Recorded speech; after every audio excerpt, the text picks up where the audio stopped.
Hi there once again. Welcome into Leading Edge. I'm your host, Jeff Smith. Great to be with you. It feels like we've been talking about a new Lucas County jail forever. And if it feels like that, it's because we kind of have. Years of meetings, millions of dollars spent, plans drawn up and torn down, sites prepped, and still no new jail. This week, county leaders 86th the plans to build a new one.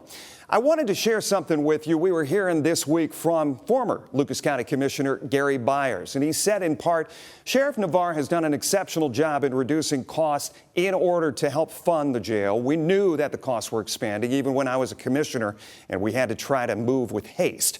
And consequence delays has made the amount appear almost insurmountable. In addition to working with other entities such as the city, I think it's incumbent upon the state of Ohio to help pick up some of the slack in funding as well as the county. We've got Pete Gerken here, Lucas County Commissioner, joining us on Leading Edge. We appreciate you taking some time to talk about this. Good morning. It's been going on for a long time. And I asked you off camera, I said, did this week pain you? It did. It did. I've been involved in this project, started this project a decade ago. I thought it was the right thing to do. I still think it is the right thing to do for our community. Jails are not popular anywhere. I've looked around the rest of the state. There's probably been one new jail built on scale in the last 20 years, and that's in Columbus. They passed a sales tax ahead of their building the jail, so they had funded it ahead of time. They opened their jail, and they're still $40 million over budget after they opened it. So it's not easy. It's not a sexy project. It's not downtown. It's not in Mud Hens. It's not the Huntington Center. It's a jail. Right. Not the most popular thing in the world. But it has been talked about for a long time. Let me ask you a question. Why did or how did we get to this finite point of saying no more? No more. We're not going to do this. Because we have waited this long. Why not just wait a little longer? I think with the changing dynamics of the economy, there's so many headwinds now that weren't there before. A couple things that happened along the way of this. We've been to 5 sites. Let's face it, when we started out, we were going to Airport and Burn. That site's still controversial on a rezoning. Neighbors didn't want that, and the support that the city council said they would give us vanished. Right. Site number 1. Okay, let's go to site number 2, North Toledo. A greenfield site, near everything we need to do, and no my homes backyard around, came and it wasn't even close to anybody's backyard. Yeah. But then the city, there was a campaign against it. They had a charter change amendment. There was, even the law director would tell you it's probably illegal. Right. It couldn't be enforced. But I'm going to be sensitive when people say that vociferously. Okay, we're not going to do it here. All right, let's go downtown. I start working with the city, even to before that there was a tow lot in West Toledo. We tried to make a deal on the city property. Not there either. Right. Now we go downtown. Let's do it at the health department. That was our next site, where the health department is, adjacent to the municipal court. Which is an odd lot in itself. It's an odd lot. Yeah. It took forever. Nobody wanted to make up their mind if they wanted to do it. From the city side, we were ready to go. We put designs around that. Right.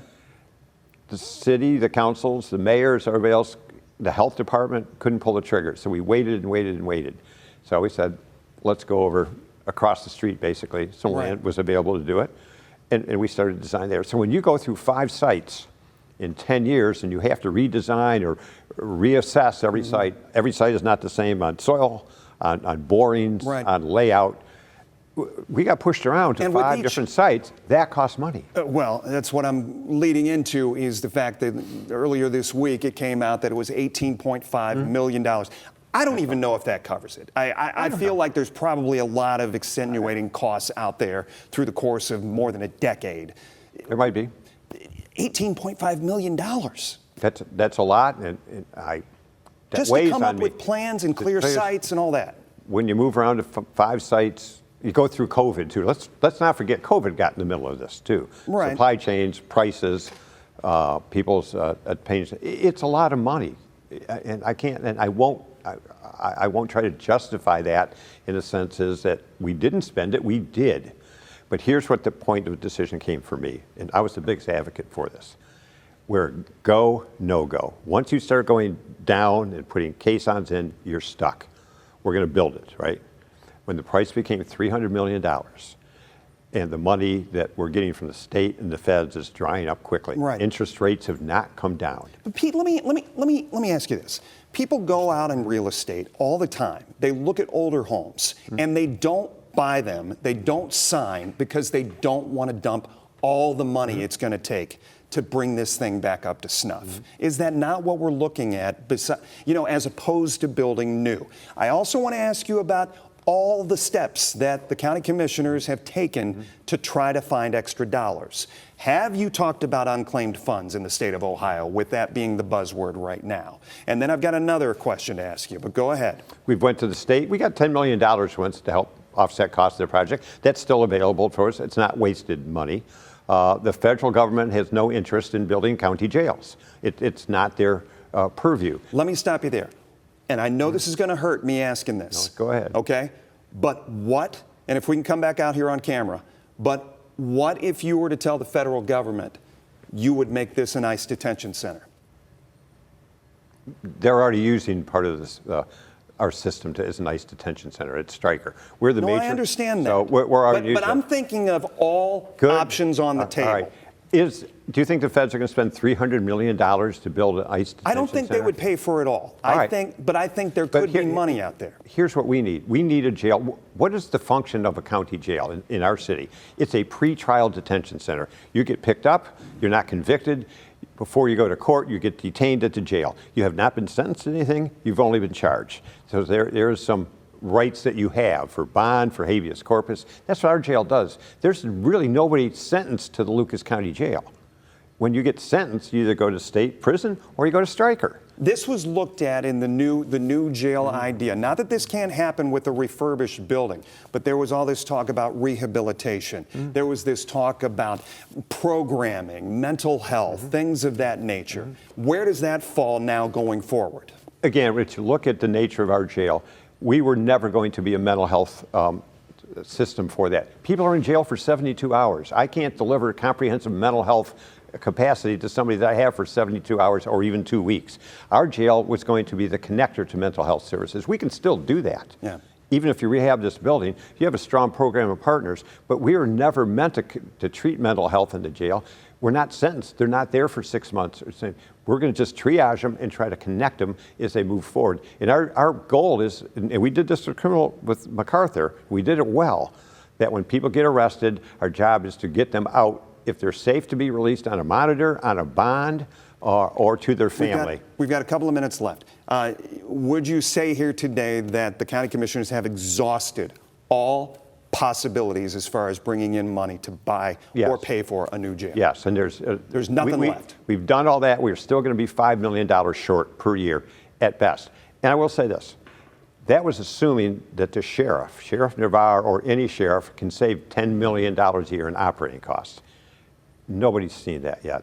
Sheriff Navarre has not given us any indication that he could fully realize $10 million. Can you put a number on how much he's saved to this point? I just know he gave away the richest labor contract in the history of the Sheriff's Department a year ago. You said that you guys own that lot where everything's been cleared, waiting for the new jail. What happens to that property now? And this will be your last thing. There's already people calling us saying, hey, we have interest in that for downtown development. And what could it be? Could it be residential? Could it be entertainment? It could be anything from office. It could be residential. It could be medical. It could be a community service. Phone's already rung on that. How soon do we start seeing the refurbishment of the jail happen? First of all, we have to go out and get somebody to come in and give us some idea what that costs. So I'm going to go through an RFP. I'm going to get the most qualified firms that come in here that can assess it for life, safety. And here we go, around and around again. All right. I would rather make a $20 million mistake than a $300 million mistake. Pete, we appreciate you spending some time with us. You're welcome. Thank you, sir. Good to see you. We'll be back right after this. Welcome back once again here on Leading Edge. The renewed effort to bring us back and move us forward at the same time. Cheryl Hardy joining me. She is a consultant for Downtown Toledo and ConnecToledo. Good to see you. Thanks for doing this. Thank you. It's been a busy couple of weeks for you. Yes.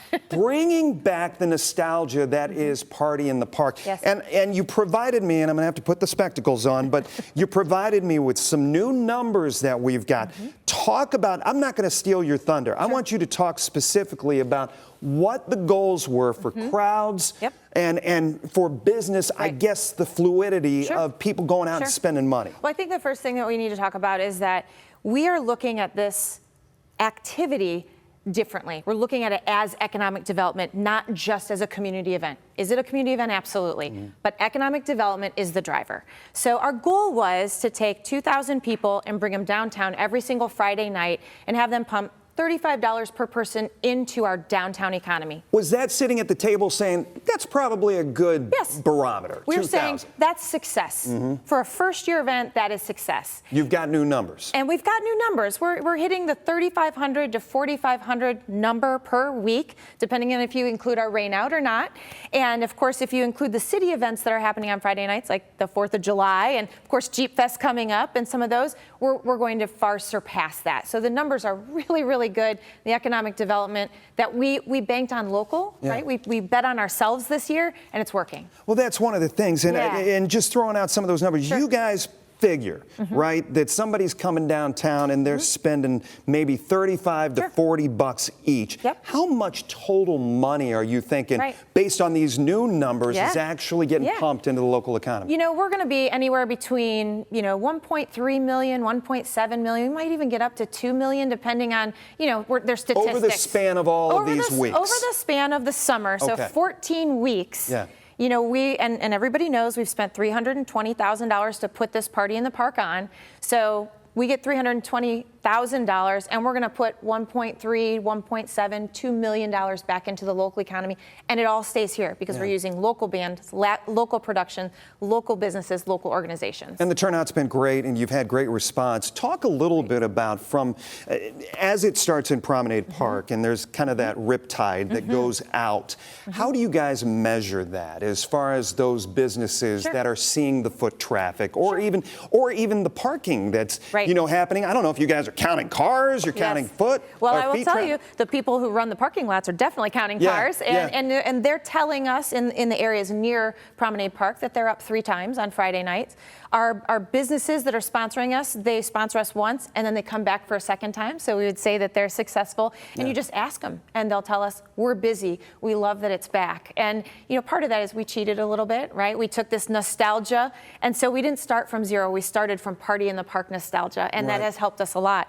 Also, our social media. We got 2 million. I was going to say, we had 424 representatives on a couple of weeks ago. And they're hugely responsible for 1.7 million views. Yeah, shout out to Brittany. In 30 days, right? And we're a brand new site. So follow Party in the Park Toledo, because that's what helps us. But come down, and it's great if you make it to Party in the Park, but if you get stuck in one of our local businesses and don't make it, we're okay with that too, because that's what this is about. You've got roots here, and I wonder from your perspective how special it is for you when you came back, because you've traveled the country, you've been around the world, you've seen what works, what doesn't.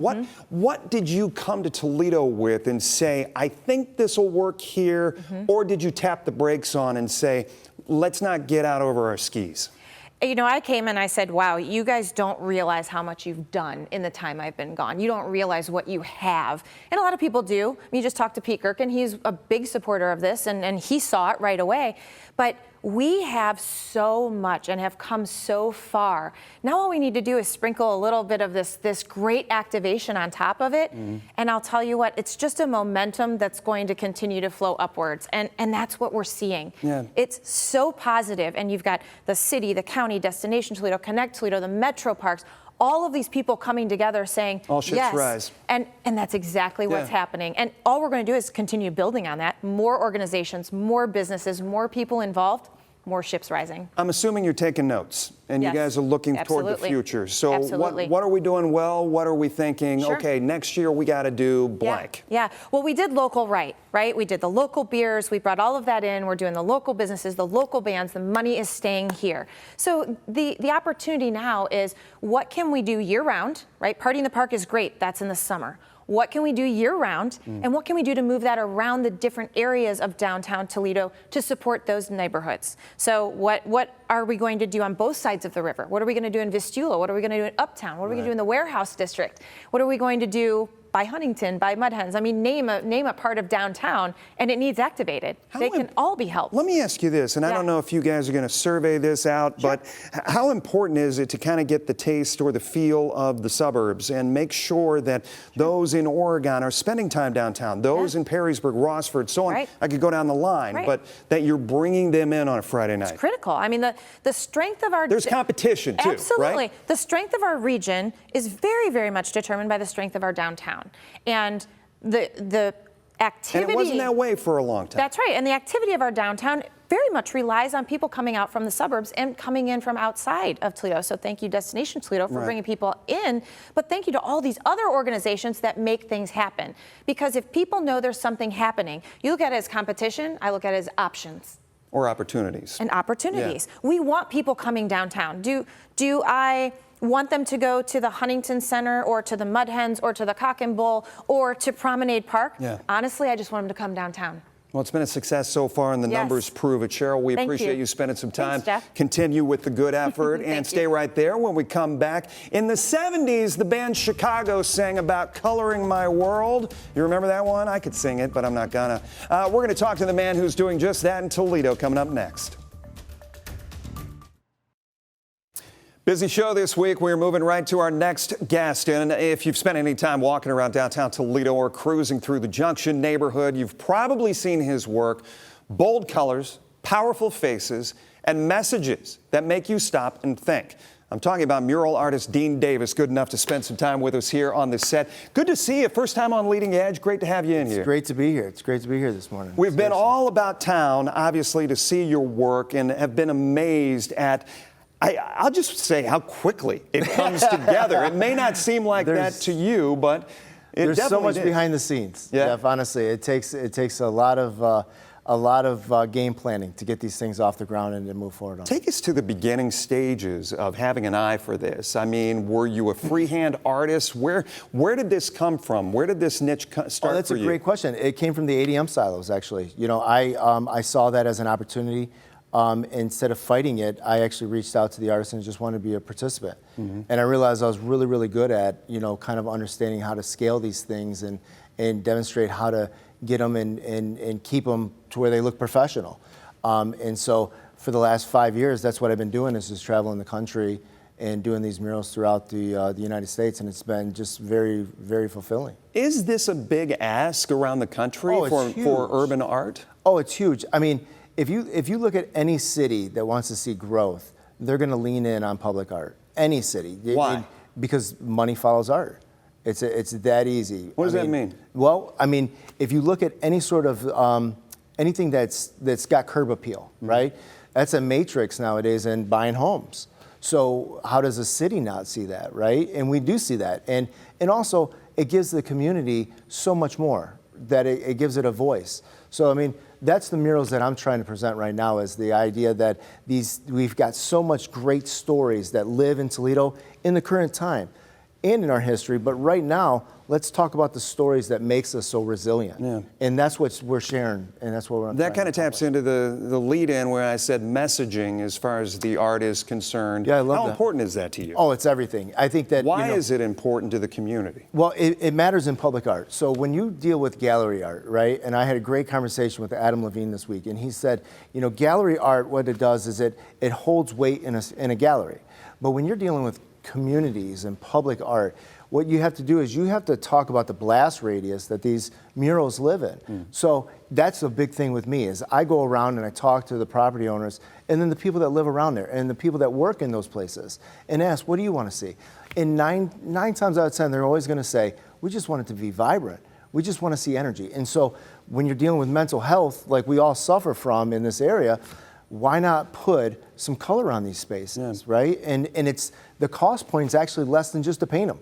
It doesn't cost, like some of these property owners, they think about putting a mural there and then they get, oh my God, it's going to cost so much money. Actually, it just costs as much as just to paint the thing. When you look at some of the downtrodden areas of Toledo over the years that have gone neglected, and all of a sudden you're bumping in to the community and you're splashing a little color, is that meant to raise up the neighborhood? Is it meant to help a dilapidated building? Who makes the call on that? And to tell the story. So I think the community obviously has a seat at the table, right? The property owner, they have a seat at the table. And it's my job as a public artist is to find the thread that works it all together. So when it comes down to like, what are we going to put on these areas?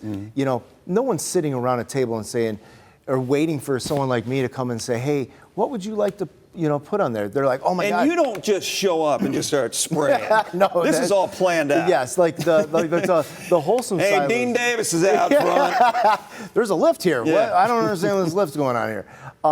These things take a tremendous amount of planning that can go away at any time. We can find a hurdle and it can just sink itself, right? The wholesome silos that just went up, you know, we caught them at that right time that they were actually going to do the maintenance. So we actually just saw the opportunity and said, let's do it. Right down from our station That's here. right. We got about a minute left. What are you working on right now? I know we had talked about the Art Tatum. We got the Art Tatum mural that just popped up. It lives in the background of an amazing piece of public art that already exists in Toledo. And then we'll be moving down on another parking garage on Erie probably, but we're also talking about Middle Ground. Middle Ground's got an amazing space that's going to be active with the riverfront, but then the Toledo Refinery Company also has chipped in, and they've got a space that's going to talk about the labor. Finally, 30 seconds. Every artist puts themselves out there, right? It's vulnerability. How much do you struggle with that? Or do you find comfort and strength in what people see and what you put up there? I would tell you, I would rather be up on a wall than try to find the funding for some of these projects. Yeah. So I think that I would live on there. I love performing. I love watching people's reaction to what these murals bring to the table. And the Toledo mural is a great example of that. We're hearing just nothing but positives coming back. Dean, it's great to have you on the show. Thank you for so much. Continued good efforts. Thank you, and we Ryan. appreciate the Every work. day. We'll wrap things up right after this. Welcome back. If you want to reach us at Leading Edge, comments, ideas, suggestions, it's easy. Just send us an email. It's leadingedge, all one word, at WTOL.com. Thanks for joining us. Until next time, I'm Jeff Smith. We'll see you right here.